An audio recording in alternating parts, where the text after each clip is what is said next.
Bismillahirrahmanirrahim. Assalamualaikum warahmatullahi wabarakatuh. Yang terhormat Bapak Edi Subali sebagai dosen mata kuliah Bahasa Indonesia kelas 35.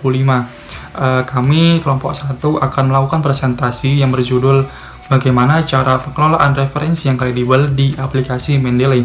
Sebelum itu, perkenalkan, nama saya Raka Atala Fiandra dengan nomor NRP 501-621-1022 dari Teknik Geomatika, dan teman-teman saya Adifa Findianingrum, NRP 501-621-1030. Saya Yani Zanova Arifin dengan NRP 501-621-014. Saya Zidnio Nuril Haq, NRP 501-621-10006. Jadi teman-teman, sebelum kita menjelaskan mengenai bagaimana cara menggunakan aplikasi Mendeley untuk mempermudah mencari referensi, membuat daftar pustaka, ataupun membuat kutipan, itu ada baiknya kalau kita mengetahui mengenai referensi yang kredibel terlebih dahulu, teman-teman. Nah, apa sih referensi kredibel itu? Referensi kredibel itu adalah referensi yang memiliki 3 poin. Yang pertama adalah referensi yang dapat dipercaya. Jadi referensi tersebut itu udah diakui oleh masyarakat ilmiah dan udah terindeks, teman-teman. Kemudian yang kedua adalah referensi dapat dipertanggungjawabkan. Maksudnya adalah referensi tersebut sudah dipublikasi dengan benar dan sudah terdaftar, teman-teman. Kemudian yang ketiga adalah referensi dapat dilacak. Jadi referensi itu sampai kapanpun kalau kita mau cari referensi itu tidak akan hilang, teman-teman. Dan biasanya referensi yang kredibel itu memiliki nomor seri, teman-teman. Kemudian tujuan referensi kredibel. Tujuan referensi kredibel itu adalah menunjang suatu ide atau gagasan, teori, dan juga argumentasi guna untuk dapat mempertegas sesuatu yang ingin kita sampaikan dengan menggunakan lisan ataupun dengan tulisan, teman-teman. Nah, jadi kalau kita menggunakan referensi yang kredibel, kita itu bisa menyampaikan argumentasi kita itu dengan tegas, dan jika ada orang-orang yang membantah itu bakal sulit banget, teman-teman, karena kita udah didasari sama referensi yang kredibel sebelumnya. Berikutnya adalah mengapa sih dalam membuat karya tulis ilmiah itu harus diawali dengan membaca atau disertai dengan referensi yang kredibel? Nah, bener banget itu, teman-teman. Itu sangat penting banget kalau kita harus diawali dengan kegiatan membaca atau mencari referensi yang kredibel. Karena hal itu dapat menghindari plagiarisme. Karena kalau kita awalnya udah benar-benar baca, udah benar-benar nyari referensi yang kredibel, itu secara tidak langsung kita akan terhindar dari plagiarisme, teman-teman. Karena banyak sekali kita temukan di internet itu seperti artikel dan lain-lainnya itu hasil dari plagiarisme. Jadi membaca terlebih dahulu itu sangat penting, teman-teman. Kita harus benar-benar tahu ini referensi yang mau kita pakai ini tuh referensinya kredibel atau enggak, begitu, teman-teman. Kemudian yang kedua, menghargai karya orang lain. Nah, dikarenakan kita menggunakan referensi yang kredibel, secara tidak langsung kita telah menghargai karya orang lain atau karya orang yang menciptakan referensi tersebut atau jurnal tersebut, teman-teman. Kemudian yang ketiga, memperkuat argumentasi.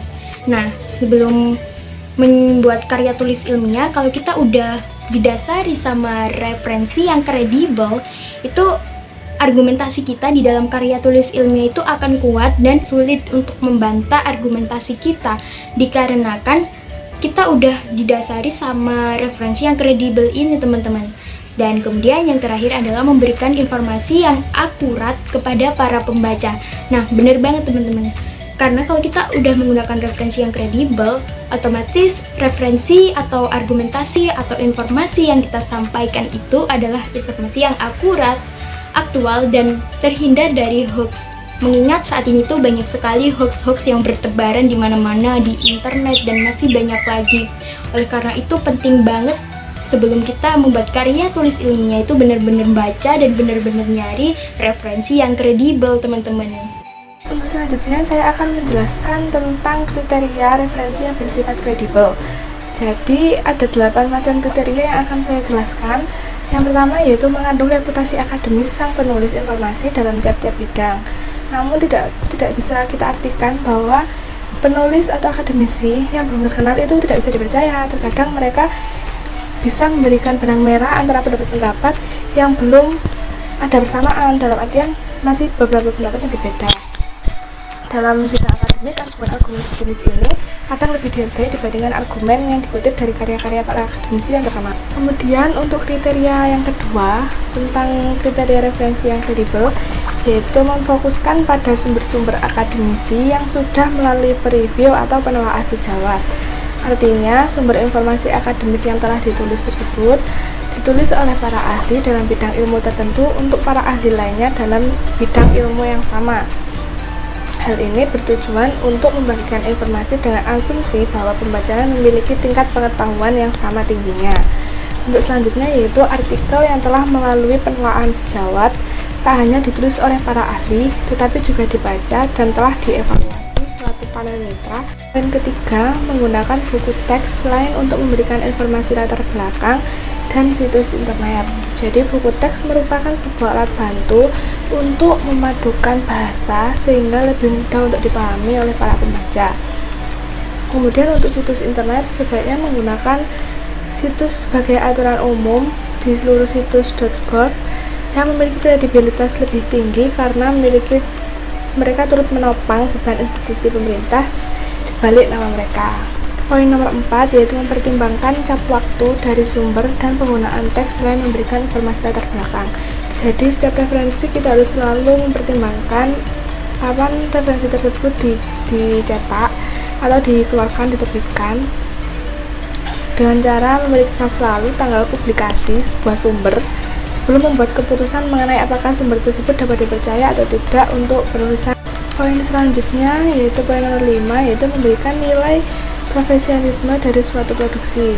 Jadi secara umum semakin banyak waktu dan uang yang diinvestasikan dalam pembuatan dan penerbitan suatu referensi, semakin besar kemungkinannya informasi yang ada di dalamnya itu dapat dipercaya. Sehingga jika sebuah situs dirancang dengan banyak iklan atau pamflet, maka bisa dipastikan bahwa terdapat seorang individu atau organisasi di balik informasi tersebut yang berinvestasi dalam menjaga reputasi mereka. Selanjutnya yaitu poin nomor 6, memiliki nama penulis, tanggal penerbitan, dan nama penerbit yang sudah tepat.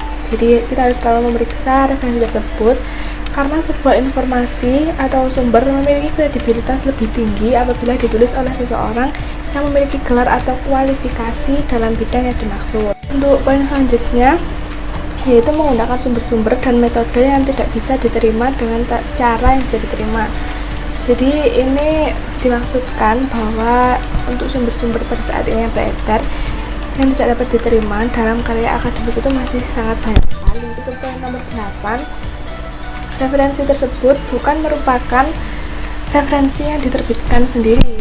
Jadi apabila seorang penulis yang tak bisa meyakinkan suatu penerbit untuk menampung gagasan mereka, itu besar kemungkinannya bahwa referensi yang mereka tulis itu tidak begitu bermakna. Jadi lebih baik kita tidak mempercayai referensi yang diterbitkan oleh dirinya sendiri. Kita lanjut kepada praktik menelusuri referensi yang kredibel secara daring. Dilansir dari kompas.com, ada beberapa laman yang direkomendasikan untuk para akademisi dalam mencari referensi yang kredibel. Antara lain ada Google Scholar dan Google Book, yaitu produk dari Google. Ada juga Microsoft Academic, program dari Microsoft. Ada juga ResearchGate dan juga Directory of Open Access Journal.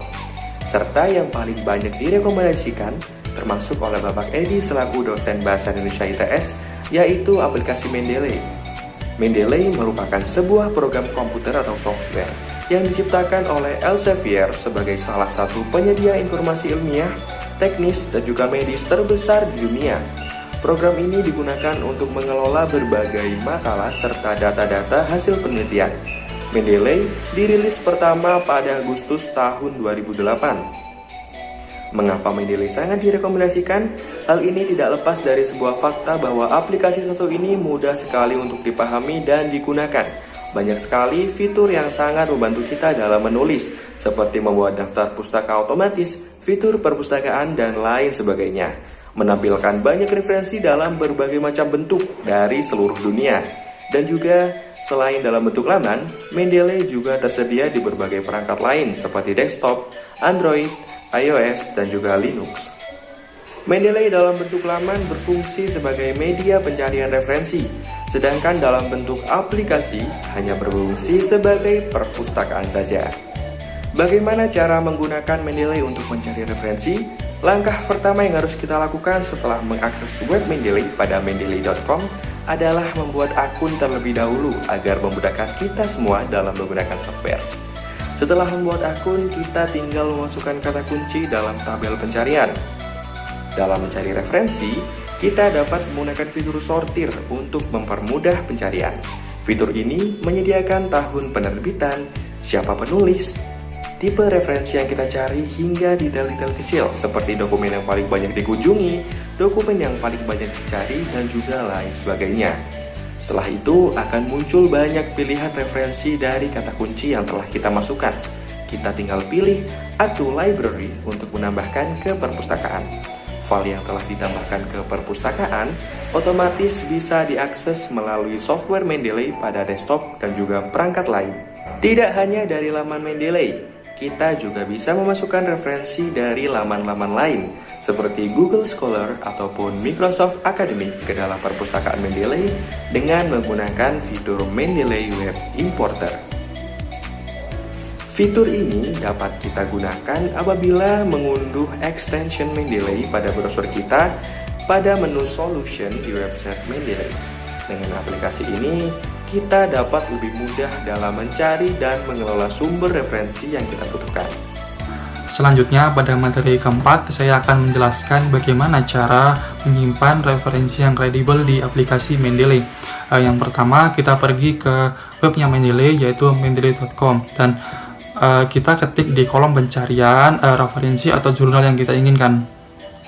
Setelah kita menemukan referensi atau jurnal yang kita inginkan, maka di bagian bawah terdapat tanda tambah atau add to library, yang berarti tambahkan ke perpustakaan. Kemudian kita klik tanda tambah tersebut dan secara otomatis referensi atau jurnal yang awalnya dari webnya Mendeley akan langsung berpindah ke Mendeley versi desktop atau aplikasi Mendeley yang sebelumnya kita telah install, dan akan tertampilkan di mode semua dokumen. Selanjutnya kita juga dapat membuat folder agar dapat memetakan atau memisahkan referensi sesuai dengan keinginan kita atau kebutuhan kita. Caranya dengan klik membuat folder baru, kemudian kita ketik nama sesuai dengan keinginan kita. Dan bagaimana cara untuk menambahkan ke folder tersebut? Caranya kita pergi ke semua dokumen, kemudian kita klik referensi yang kita inginkan, kita tahan dan kita tarik ke folder baru tersebut, dan secara otomatis folder tersebut akan terisi oleh referensi yang kita inginkan tadi. Dan pada aplikasi Mendeley kita dapat juga menyimpannya dalam bentuk PDF. Caranya yang pertama, kita pergi ke webnya Mendeley, yaitu mendeley.com. Kemudian seperti tadi kita mencarinya di kolom pencarian, dan setelah kita menemukan referensi atau jurnal yang kita inginkan, kita dapat melihatnya di bagian bawah ada view in PDF atau dapat menampilkannya dalam versi PDF. Kemudian kita klik kiri dan akan tertampilkan dalam bentuk PDF referensi yang telah kita cari tadi. Kemudian kita cari di pojok kanan atas terdapat tanda panah ke bawah, yang berarti kita dapat mengunduh referensi tersebut dalam bentuk PDF. Kemudian setelah kita klik, kita akan langsung berpindah kepada tampilan memori laptop atau perangkat kita. Kemudian kita dapat memberi nama dan menyimpannya di folder yang kita inginkan. Dan akhirnya kita dapat menyimpannya referensi yang awalnya kita dapat hanya akses di aplikasi Mendeley desktop, kita dapat mengaksesnya langsung di laptop atau perangkat kita dengan bentuk PDF, sehingga kita bisa mengaksesnya dalam kapanpun itu tanpa memerlukan koneksi internet. Baik, berikutnya saya akan menjelaskan mengenai bagaimana praktik penggunaan aplikasi Mendeley untuk membuat daftar pustaka. Buat teman-teman yang mau tahu bagaimana sih caranya untuk membuat daftar pustaka dengan mudah, boleh banget untuk menyimak penjelasan yang akan saya sampaikan. Jadi di sini ada beberapa langkah teman-teman. Yang pertama adalah siapkan file jurnal. Nah, tentu sekali karena sebelum kita menggunakan aplikasi Mendeley ataupun kita membuat karya tulis ilmiah itu udah harus siap dulu jurnal mana yang mau kita pakai sebagai referensi.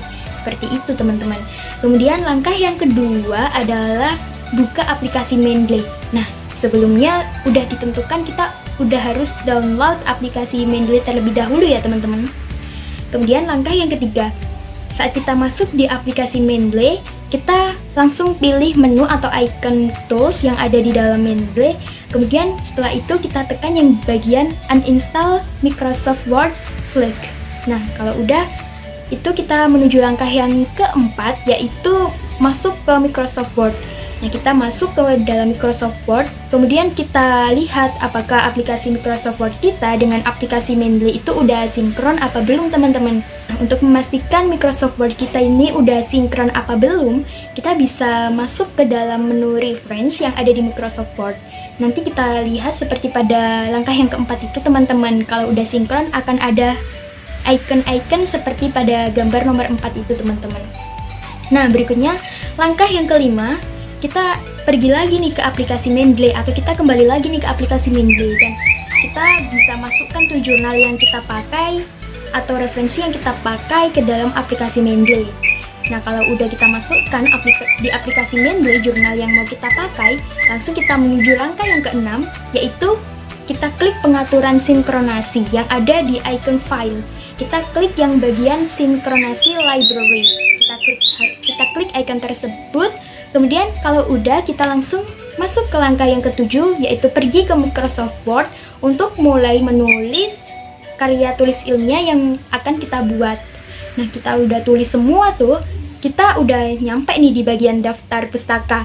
Nah, kalau udah nyampe di bagian daftar pustaka, kita langsung saja masuk ke langkah yang ke-8, yaitu menentukan daftar pustaka dengan tekan menu reference yang ada di aplikasi Microsoft Word. Kemudian setelah kita tekan icon reference, kita pilih yang bagian insert bibliografi teman-teman. Kita tekan itu insert bibliografi. Nah, kalau udah kita tekan, nanti itu akan keluar sendiri otomatis daftar pustaka kita teman-teman. Nah, nanti akan keluar otomatis seperti ditunjukkan pada gambar nomor 9 teman-teman. Dalam kegiatan apapun itu, khususnya dalam berkarya tulis, kita harus menggunakan referensi yang kredibel atau referensi yang dapat kita percaya atau referensi yang dapat kita pertanggungjawabkan. Karena dalam berkarya tulis kita harus dapat menyajikan informasi yang akurat kepada para pembaca sehingga dapat menambah wawasannya serta pengetahuan. Kemudian pada salah satu aplikasi daring yaitu Mendeley, kita dapat mencari referensi yang kredibel di sana yang telah kita jelaskan secara lengkap tadi, mulai dari cara pencarian, penyimpanan, hingga cara pengelolaannya. Sekian dari kami. Jika ada kesalahan kata ataupun perbuatan, kami mohon maaf. Terima kasih atas kesempatannya. Wassalamualaikum warahmatullahi wabarakatuh.